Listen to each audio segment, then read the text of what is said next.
que peut-être ne pourrons pas le faire. Il nous faut l'aide du Saint-Esprit. Laisse que ton Saint-Esprit nous interprète la parole du Seigneur, soit avec nous jusqu'à la fin. Nous chassons tout esprit qui est contre la parole de Dieu, qui ne confesse pas ton Saint-Nom, que cela quitte se lier à l'immédiat au nom de Jésus-Christ.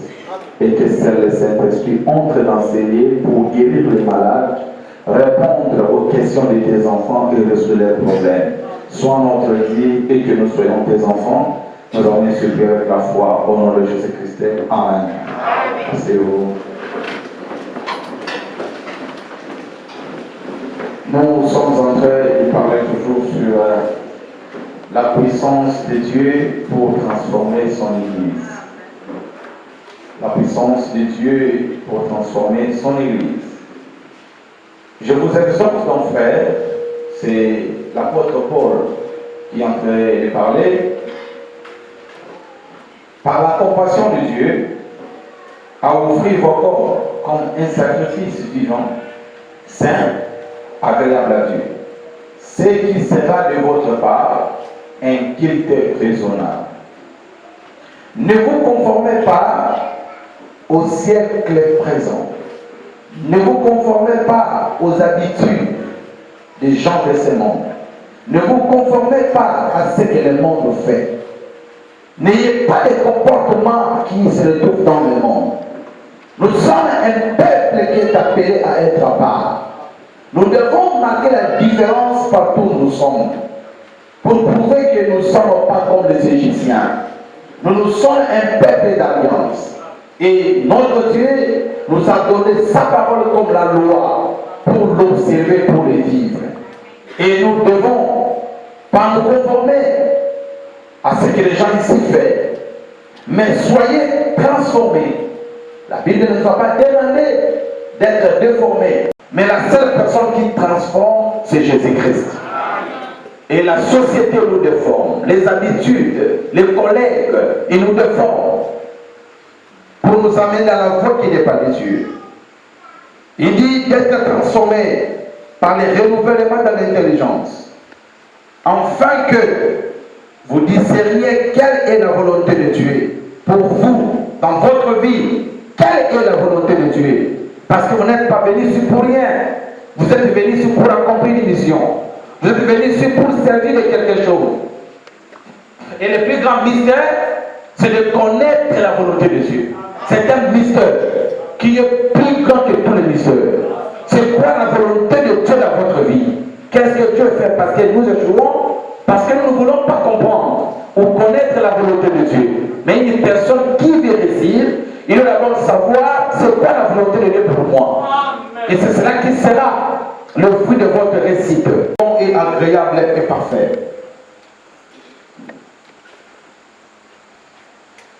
Nous allons d'abord voir quelque chose ici.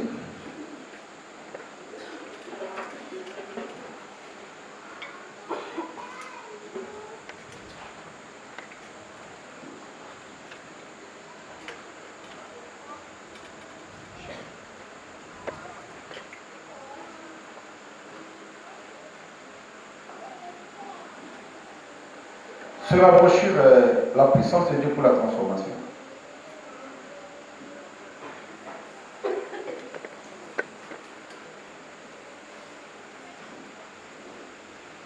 Vous avez envie depuis le commencement? Qu'est-ce qui a mené le monde à l'existence? C'était la parole parlée de Dieu. Le monde était informe et vide. Le monde était dans les chaos. Il n'y avait rien qui existait.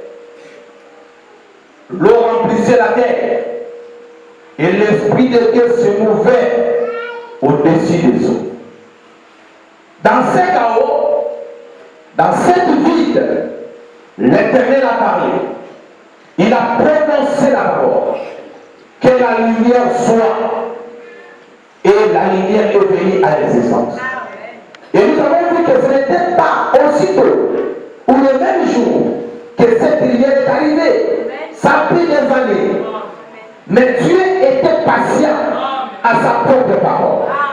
Parce que Dieu, il sait que ce qu'il dit, il peut l'accomplir. Il a attendu jusqu'à ce que cette lumière apparaisse. Et Dieu a commencé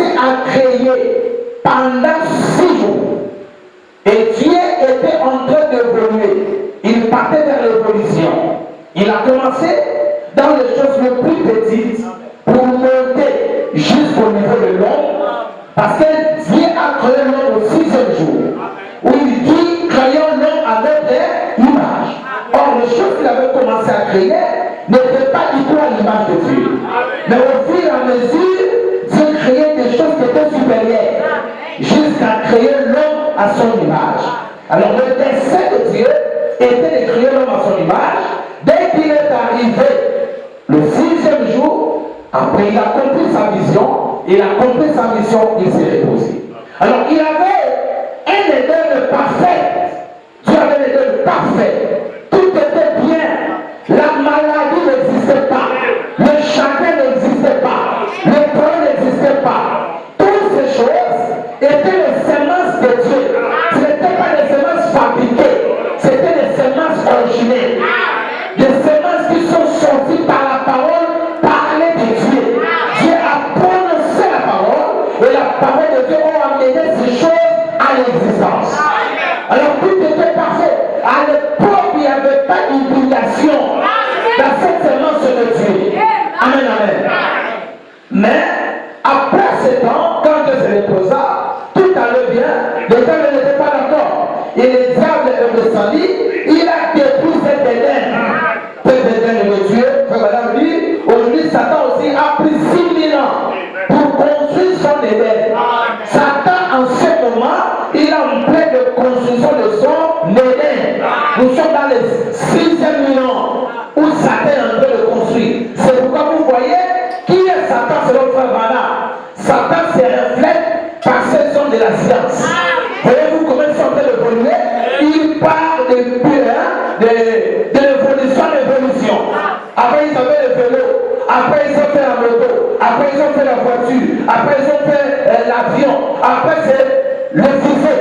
Au fur et à mesure, ils sont en train d'évoluer. Et c'est le diable, parce que cette science-là est contraire à la parole de Dieu. En présent, cela élimine la parole. Il élimine l'existence de Dieu. Satan est en train de se faire son Éden. Il est en train de construire son Éden. Est-ce que vous êtes là? Lisons ceci. La prochaine des paragraphes, je crois, prénom 61. On va descendre. J'ai dit la puissance de Dieu pour la transformation. 61.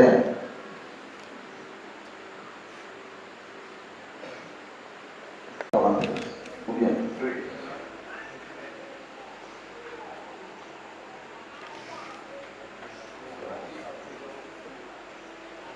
On commence par maintenant.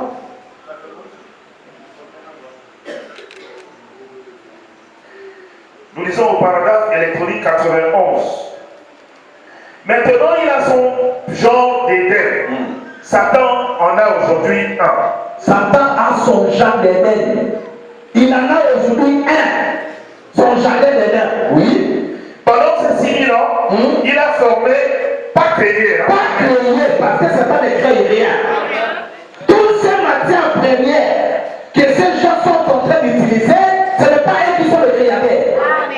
La manganèse, le manganèse, le cuivre, toutes ces choses ici, ils ne créent rien. Hein?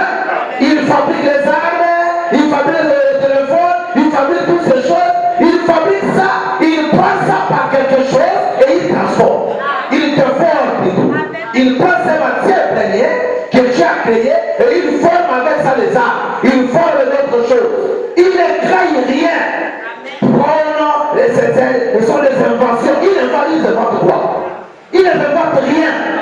Tout ce qu'ils utilisent, c'est des choses qui existent déjà. Ils transforment ça tout simplement. Est-ce que vous êtes là? Allez-y. Pendant 6000 ans, il a formé, pas créé, mais déformé la terre entière de Dieu. Mais déformer la terre entière de Dieu, oui.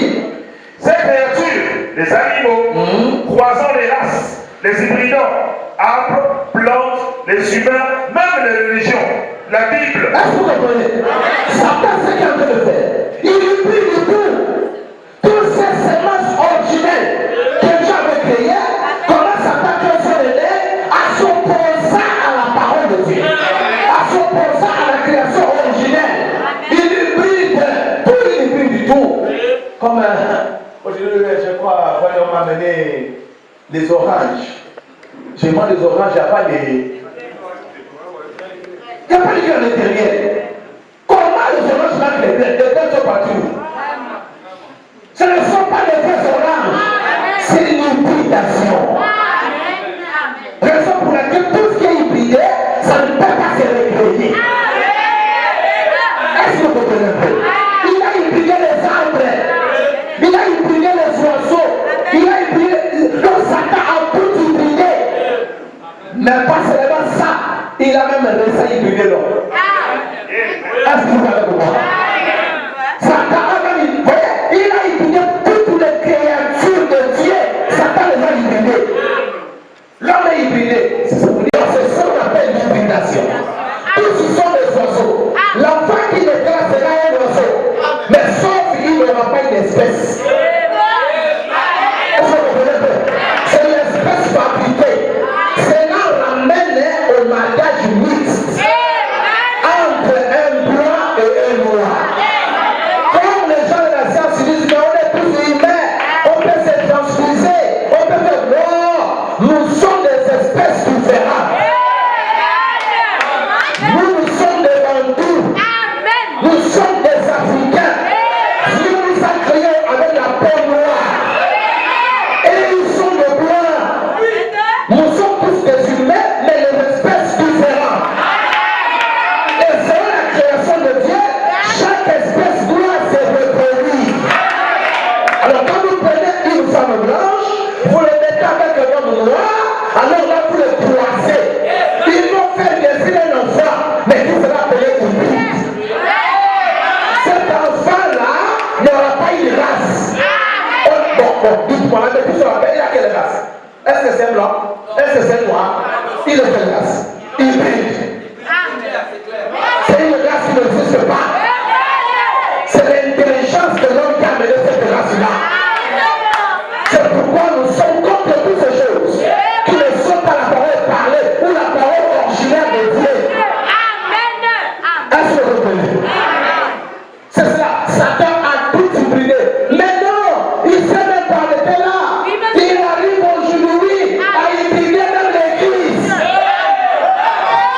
L'hybridation est rentrée jusqu'à l'église.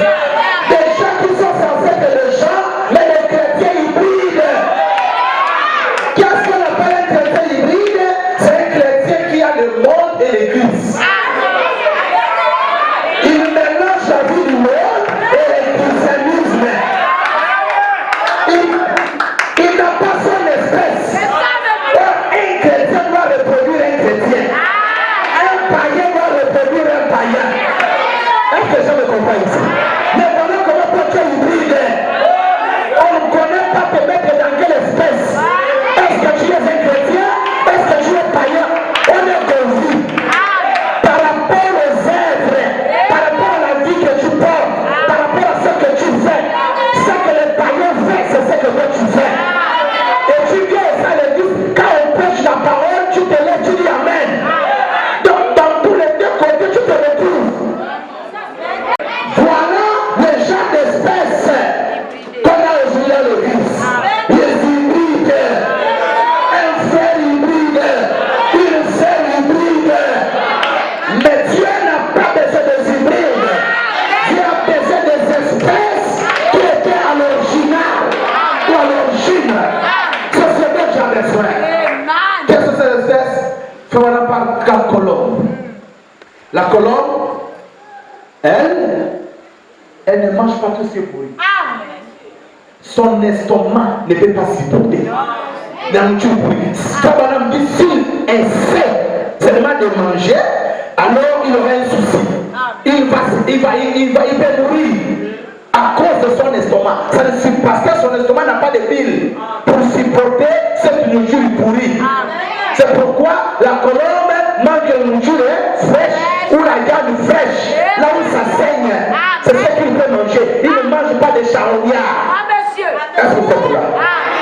C'est-à-dire, même par mégarde, si ça arrivait qu'il fasse le choix du monde, il va regretter toute sa vie. La chose peut le tuer même spirituellement.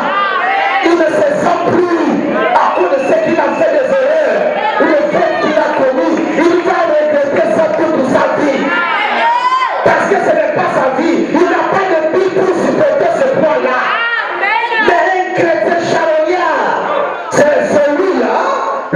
manger ça et il n'y a pas de condamnation. Il vient à l'église comme si rien n'était. Il continue sa vie chrétienne. Il vient, il vit, il chante, il loue Dieu, mais avec cette vie-là, c'est ce qu'on appelle les hybrides. Est-ce que vous êtes là?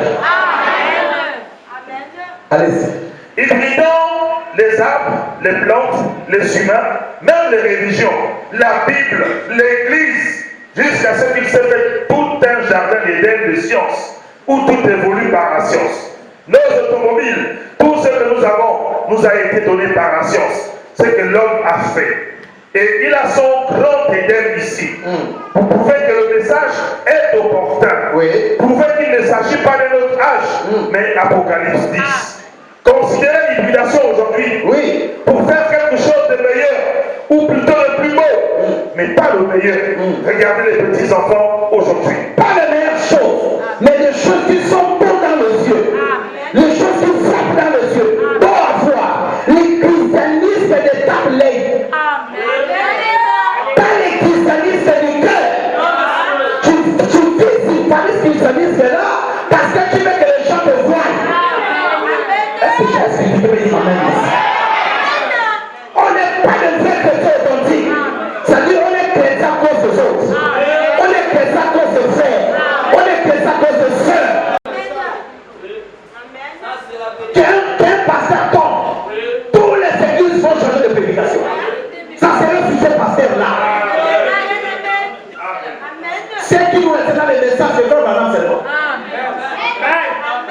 Amen. Je vous dis vrai. C'est parce que c'est un vrai prophète. Il a prêché la vraie chose.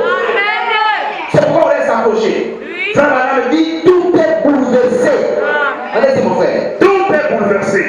Différents des sillons droits dans lesquels Dieu les avait plantés. Le péché a tordu la race humaine entière par la science et la tromperie. Par la science et le mensonge. Satan a tordu cette race. Qui est appelée race d'Abraham. Race de Dieu. Satan les a tordus par la tromperie, par la science. Oui. Avez-vous lu aussi, juste en dessous de cet article, où il est dit, de nos jours, les petites filles et les petits garçons atteignent l'âge moyen, physiquement parlant, entre 20 et 25 ans. Pensez-y. Hein? L'âge moyen. Avec le corps. Là même, c'est bien même. Dans notre état là, c'est tout ça. Regarde le corps. L'enfant de 18 à 16 ans, tu regardes le sein, la poitrine. Mais à quel âge? Elle est déjà mature depuis. Les règles viennent à partir de 11 à 12 ans. Elle est déjà différente. Je vous dis à l'époque, dans les temps passés, c'était pas comme ça. Et je vous assure que c'est pas normal. Ce n'est pas normal. Oui, monsieur. Amen. Écoutez, c'est ça l'évangile qu'il faut prêcher. Regardez comme un genre de personnes bizarres, comme si je dis des choses de ce comment. Allez-y. L'autre soir, pendant le discernement, j'ai détecté le cas d'une jeune fille. Écoutez, il dit parler du fondement. Frère Branham détecte les cas d'une petite fille, oui. Une jeune fille de 22 ans, Oui. qui a atteint la ménopause. 22 ans. Ça existe ici. Tu peux voir comment? C'est ça qui se passe là. Quand vous embêtez les gens, priez pour moi, les ventres, mais quand il y a la ménopause, ça s'appelle la ménopause précoce. Frère Branham, c'est par le ministère qui détecte ça. Il y a un enfant de 22 ans, déjà avec la ménopause.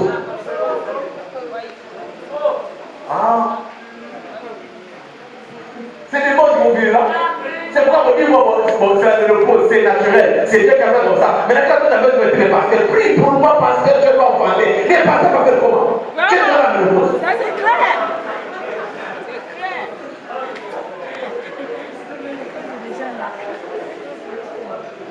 Hein? Pourtant, ce n'est pas la stérilité. C'est la ménopause. Allez-y, mon frère. J'ai cité son cas au public. C'est ça que son médecin lui avait dit. Vous voyez, c'est une race déchue, dégénérée, corrompue, destinée à l'enfer. Destinée à quoi? C'est ça que nous sommes, frère. Vous pensez que c'est normal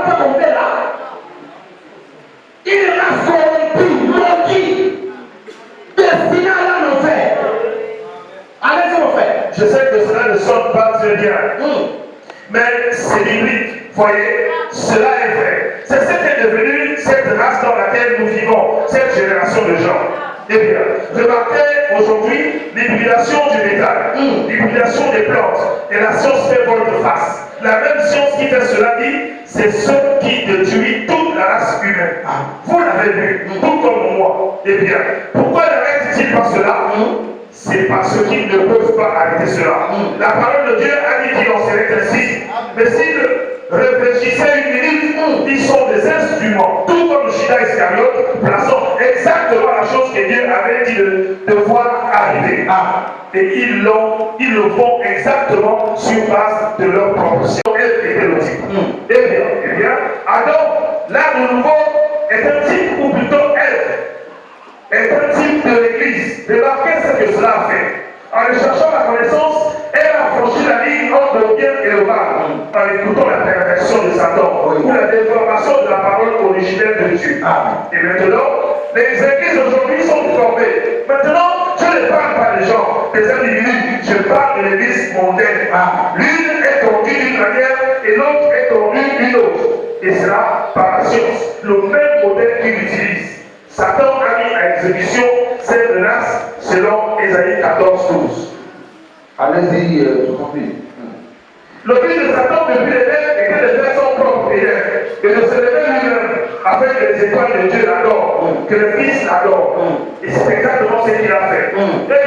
Et quand il a fait cela, il a introduit cela dans l'Église. En fait, je ne vais pas entrer en détail. Vous tous, ceux qui écoutent ces ordres, vous savez cela, que c'est exactement l'heure dans laquelle nous vivons. Et c'est Satan qui a fait cela au travers des programmes d'éducation, des formations meilleures, ceci et des formations meilleures, ceci et meilleures cela. 84.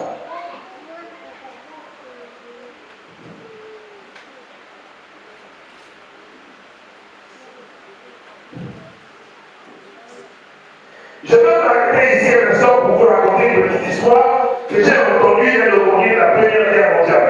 On avait pensé, c'est comme Satan au commencement. Quand il est entré dans le jardin d'Éden, il ne pouvait pas déterrer ses semences. Satan n'avait pas la capacité de déterrer la semence qui a été plantée par Dieu. Il ne pouvait non plus détruire cette semence qui a été plantée par Dieu. Mais Satan a la capacité de développer. Abraham jouera un enfant par Sarah. Et Abraham n'a fait que recevoir la parole de Dieu. Et il a pris cette parole. Et il s'est avancé. La chose n'était pas arrivée aussitôt. Mais comme c'est Dieu qui avait parlé, la chose est arrivée par sa compris. La chose a fini par arriver. Pourquoi? Parce que Dieu l'avait dit. Et quand Dieu dit, la chose finira par se réaliser. Allez, frère. Maintenant, Dieu avait dit toutes ces choses. Ainsi, il savait que cela arriverait. Et cela est arrivé. Il a produit selon son espèce. Maintenant, ce qu'il avait transformé.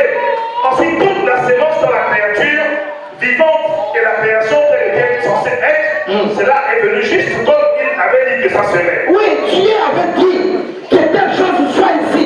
La vision de Dieu devait se réaliser. Il n'y avait rien qui pouvait empêcher cette vision. Dieu a une vision pour chacun de nous. Dieu sait ce que tu seras demain. Dieu a une vision de ta vie chrétienne. Et je t'assure que Dieu va prendre tous les mécanismes qu'il veut pour réaliser sa vision. Pour que tu sois ce qu'il veut que tu sois. L'enfer ne pourra pas arrêter cela. Parce que ce n'est pas les paroles d'un homme. Il s'agit de la parole parlée de Dieu. Quelqu'un peut dire amen à cela? Allez-y, frère. Ou encore, comme il a dit, que cela soit. Peut-être des centaines et des centaines d'années sont-elles passées. Oui. Mais voilà un bel Éden, avec les grands oiseaux en train de voler. Oui. Ces oiseaux ne devaient pas mourir. Ne devait pas mourir. Pourquoi? Ce ne sont pas des créations du temps. C'est des créations qui sont sorties par la parole parlée de Dieu. Père, pour les années, le temps que cela a pris, Dieu avait déjà dit la chose.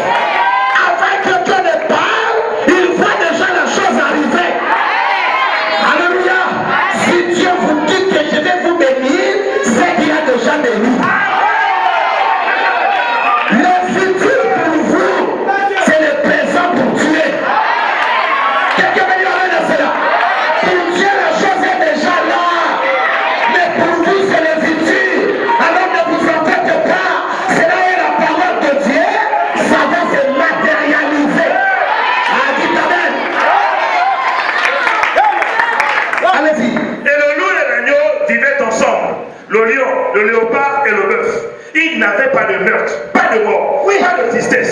il y avait Adam et Ève se promenant dans le jardin d'Éden. Chaque semence produisant, cela ne pouvait rien d'autre faire d'autre. Cela ne pouvait agir autrement, car Dieu avait dit que cela soit ainsi. Cela devait être ainsi. Oh, comme j'aimerais m'arrêter ici juste une minute pour dire, voyez, que c'est ça à quoi nous faisons face maintenant. L'achèvement de cette parole. C'est quoi l'achèvement? Ce que nous faisons face aujourd'hui, c'est l'achèvement de la parole parlée de Dieu. Dieu n'a pas fini seulement sa course sur William Branham. Ce n'est pas sa vision. Sa vision, c'est de finir la course dans chaque croyant. Oui, que chaque croyant devienne Dieu. Quelqu'un peut dire amen à ça? Que chaque croyant devienne le tabernacle de Dieu. Voilà la vision de Dieu. Quelqu'un peut dire amen à cela?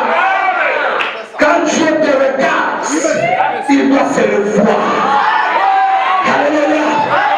Nous sommes dans le temps de la restauration d'Adam et Ève. Adam et Ève est déjà restaurés. Alléluia. Mais ils doivent accomplir la parole de Dieu. Ils doivent être des vrais représentants de Dieu sur la terre. Quelqu'un peut dire amen? Allez-y. Maintenant, Dieu a dit qu'il y est. Et c'est venu ici. Premièrement, parfaitement, juste, exactement. Maintenant, cet arbre-ci ne peut produire que cet arbre-là. Et cet arbre-ci ne peut produire que cet arbre-ci. Amen. C'est ça la volonté de Dieu. Amen. Que cet arbre ne produit que cet arbre. Alléluia. Tu feras que ce que tu as dit que tu l'as fait. Je serai ce que tu as dit que je sois. Quelqu'un peut dire amen à cela? Il n'y aura pas un changement. Personne ne va donner votre gloire. Personne ne va prendre ta place. Dieu va t'établir. Il va te placer là où il est censé te placer. Quelqu'un peut dire alléluia? Je vais sentir le sommet de là. Oh man, ne vous en faites pas. Si Dieu avait prévu que vous serez croyants, peu importe le péché, peu importe ce que Satan peut faire, vous allez arriver à la statue de l'homme parfait. Alléluia. C'est ça que Dieu vous a appelé. Le Dieu ne pourra pas l'empêcher. Le changement s'est matérialisé. Pourquoi ça va arriver? Parce que c'est la parole parlée à Dieu. Dites alléluia.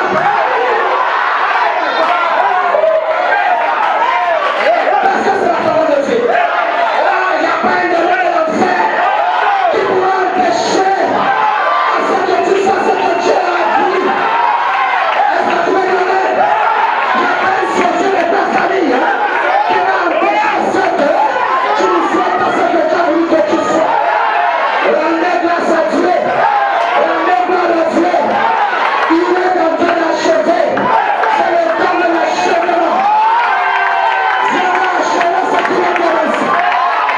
Oui, il va achever son œuvre en vous. Est-ce que vous lui faites confiance?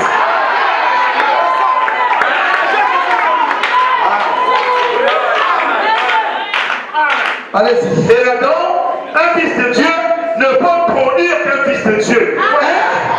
Un fils de Dieu ne peut pas. Je vais parler. Un fils de Dieu ne peut produire que c'est l'âme est assis. Moi je suis chrétien. Mes enfants seront des chrétiens. Alléluia. Peu importe la correction. Peu importe le monde qu'on vit. On ne va pas corrompre mes enfants. Parce que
d'influencer les gens à devenir chrétiens comme moi.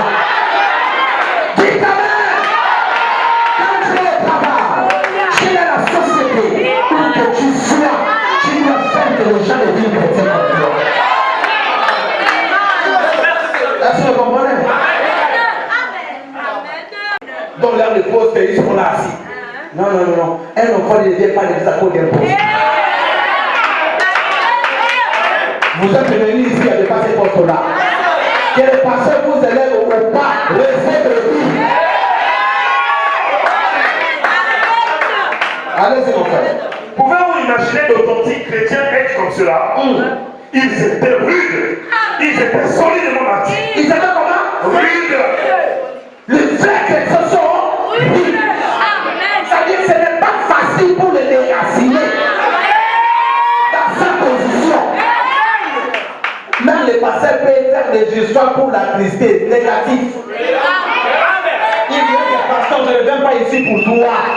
Je viens ici servir mon Dieu. Je ne fais pas non.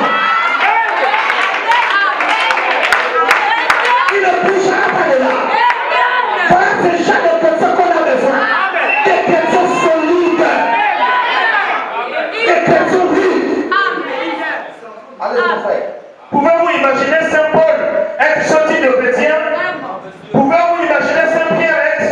Eh bien, maintenant, si vous ne faites pas de moi superviseur général, eh bien, je ne sais pas, je pourrais aller les jours de tel et tel. C'est ça le problème aujourd'hui. Après tout, si je ne travaille pas, donc écoutez, ça dit que la personne est membre de l'église parce qu'il travaille. Sans la lèvre du travail, non, là je pars ailleurs. Parce que là-bas j'ai des postes. Ici vous minimisez cette jeune talent, mais les autres pleurent. Ils veulent que je passe ce premier chez eux. On les propose même des salaires. Mais quand je viens ici, on a 5 ans, comme je l'ai dit, parce que je ne travaille plus dans cette église, comment faire les bâtis? Les gens m'ont dit, pas faire l'église, parce que moi, l'église, je ne suis plus considéré. Quand je prêche, les gens ne m'écoutent plus. J'espère quoi? J'espère à quoi ici? J'espère à quoi ici? Je prêche. C'est Israël, c'est moi. Quand je prêche, les gens ne viennent pas m'écouter. Les gens, ils ont l'idée de ce que j'ai fait dans mon passé. Les gens oublient que j'ai déjà changé. Bon, moi, Dieu m'a appelé à prêcher la parole. Bon, comme les gens ne veulent me faire confiance, je fais quoi ici? Je n'ai plus d'utilité. Il faut que je parle ailleurs. Ils vont me laisser voir. Oui. Donc, la personne ne compte pas l'autre qui est debout. Ce qui l'intéresse, c'est ce poste. C'est ce qu'il peut faire. C'est ça le problème. Avec l'église aujourd'hui, avec les gens que nous sommes. D'autres personnes, si regardent sa vie satanique. Mes frères, écoutez. Aujourd'hui, se sont regroupés, je les ai vus. Pour être chrétien, tu n'as pas besoin de titre. Moi, je te conseille d'être chrétien comme tu es. Les titres, là, c'est le problème. Là, vous me découragez un peu. Vous pensez que des fois, je dis ça à ma femme. Tu penses que si je n'étais pas ma femme, qui devait te connaître dans l'église là? Qui devait parler de toi à l'église là? Hein? Les gens parlent de toi parce que tu es la femme du pasteur. Tu n'es pas de vie, les gens parlent de toi dans nos vies. Regarde, tu es le bon noir. J'ai dit, si vraiment tu étais une brebis comme les autres, tout le monde là, qui devait parler de votre vie à l'église? Les gens parlent de toi, c'est que tu es le frère du pasteur. C'est ça le problème. Alors, le fait d'être la femme du pasteur, l'enfant du pasteur, ça vous expose. Ce qui fait que les yeux des gens sont maintenant braqués sur vous. Oh, je dis la vérité. D'autres peuvent faire de erreurs, ça passe. D'autres peuvent faire de fautes, ça passe. Mais quand toi tu passes, c'est pas ton conjoint, c'est ton mari. La femme qui vient. Il était là, la femme de... Mais pourtant, il y avait des femmes au mineur. Mais pourquoi c'est pas toi? Ça vous expose. Amen. Les titres vous exposent. Je ne peux pas faire les yeux comme les autres. Des fois, il y avait un jour, je suis parti visiter une famille en Oula là-bas en bas. Quand vous arrivez C'est pas, on court là, nous avons Angola. Hein, vers le commercial là-bas. On court là-bas. Alors là où je partais, la voiture n'allait pas jusqu'à la maison de la soeur. Mais sauf là où je dois garer la voiture, il y a un motel à côté. Connaît que Dieu, c'est la sémence originelle. Elle aime Dieu et ils s'aiment les uns les autres. Ils ne sont pas seulement Dieu, pas seulement Dieu, mais ils s'aiment les uns et les autres. Oui, frère. Ils ne sont pas pulvérisés et choyés et tapotés comme ceci en disant oui, eh bien, cette soeur, eh bien, je pense que c'est très bien pour elle d'avoir les cheveux courts et celle-ci pas. Et il n'y a rien de tel. Est-ce que vous voyez? Les autres, on les favorise, les autres, on est dur avec eux. Non, on doit être dur avec tout le monde. On dit que les machins bien ordonnés commencent. La charité. Bien ordonné commence par. C'est pas quand moi ma femme met ces choses à la tête, c'est depuis la maison là-bas. Mon visage change. Tout de suite, je dis, je ne suis pas d'accord avec ça. Tu m'arrêtes de ça. Je commence à être dur avec elle-même. Des fois, elle me dit, mais tu ne veux même pas dire comme ça avec les brebis. C'est pas avec moi que tu es dit comme ça. Je dis, mais c'est toi qui es ma femme. Et ils sont mes brebis. Mais toi, tu es ma femme. Avec qui tu es doux. Quand je parle avec quelqu'un, quand tu as des problèmes, tu es douce. Mais ça va pas marcher. Mais c'est normal. Et ils sont mes brebis. Et tout ce qu'ils vont être, ils vont épouser ça chez toi. Je dois beaucoup m'investir sur ma femme. Parce que nous devons vivre à côté de la vie de ma femme. Est-ce que tu peux dire amen à ça? Tu ne peux pas être, je tolère, je la laisse faire ce qu'elle veut, mais moi je m'attaque à l'église. Je serai l'hypocrite. Dites amen à cela. Ça commence chez nous. Nous les serviteurs de Dieu, diacres, administrateurs, qui que vous soyez, c'est d'abord vos maisons qui vont être au bas. On va commencer à chasser de frères célibataires qui occupent des postes. Tu vas venir gérer les enfants de Dieu ici ou tu n'arrives pas à gérer ton propre foyer. Je veux que tu nous emmènes à cela. Comment tu vas commander le fils de Dieu? Les femmes d'autrui, si toi ta femme ne t'obéit pas. C'est la seule manière de faire la parole de Dieu. Nous ne pouvons pas prêcher autre chose et que nos amis disent autre chose. Nous on fait autre chose. On vient ici, oui c'est une langue à qui? Comment ça va l'ordre chez toi à la maison? On veut d'abord voir ta femme t'obéir. Quand j'ai parlé à une soeur, je dis c'est toi qui dois commencer à obéir à ton mari. Amen. Amen. Tu obéis d'abord à ton mari. Tout le monde voit que tu respectes ton mari. Alors ça va être que vous le respectez. Amen. Si toi tu as un bonheur envers ton mari, et s'il sert ici, il manque le respect à ton mari, tu vas te fâcher. Non. Voilà. Je parle aux femmes des serviteurs de Dieu. Regardez-moi ici. Amen. Amen. Toi-même, tu ne respectes pas ton mari, tu es impoli. Tu cries sur ton mari, tu le grondes. Bon, le jour qu'il sert, va le faire ici dans l'église là. Tu vas dire quoi? Parce que toi-même, tu travailles au lait. Je vous connais. C'est pas quand vous venez chez le pasteur pour les choses vous connaître. Je connais comment tu réagis. Même des fois, je suis là, il connaît, je vais commencer là, tu parles à ton mari. Quand vous venez dans mon bureau, ça se passe comme ça, je vous observe. Je vois par exemple, tu parles à ton mari, tu cries sur lui. Moi, j'écoute, je regarde. Ça, c'est mon papa est attentif. Il a fait de m'écouter comment je pourquoi la femme est dans les combos ça? Je dis à chérie, tu m'arrêtes ça. Je rentre avec le nom de Merdi. Merdi, quand on parlait, maman Merdi était là. Voici maman Merdi avait dit. Je ne vais pas les comprendre. Je ne vais pas entendre parler de ça. Je ne vais pas entendre parler. Amen. Dites amen. Amen. Amen. Parce que vos maris, ils sont livrés au sacrifice à cette éducation. Amen. Et vous les femmes, c'est des modèles. Amen. L'église vous copie. Votre habillement, vos chevelures, tout ce que vous faites, l'église va vous copier. Tu peux dire amen à cela. Si tu n'es pas digne de conduire ta maison, démissionne. Frère estimé, tu m'écoutes? Oui. Si tu ne peux pas bien conduire ta maison, assieds-toi. Amen, toi, il faut te marier.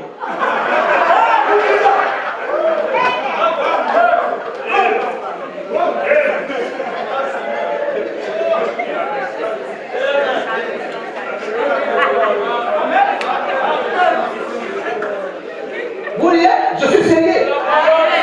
Quand vous travaillez pour Dieu, vous devez être responsable. Pas seulement un moment que Dieu fait un Christ ici, ce n'est plus chez toi. Je reçois les rapports de vos femmes. Qui viennent, je plains chez moi. Voilà ton fils, voilà ton fils. Quand je regarde Moïse, quand je regarde tel, il occupe tel poste. Mais ça, ta femme dit, et le travail que je fais, c'est deux choses différentes. Tu trompes qui? Quelqu'un peut dire Amen à ça.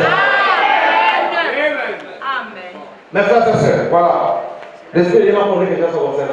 Finissons les petits largement avec elle. Et il n'y a rien de tel. Il a arrêté la musique. Mais ça ne passe pas.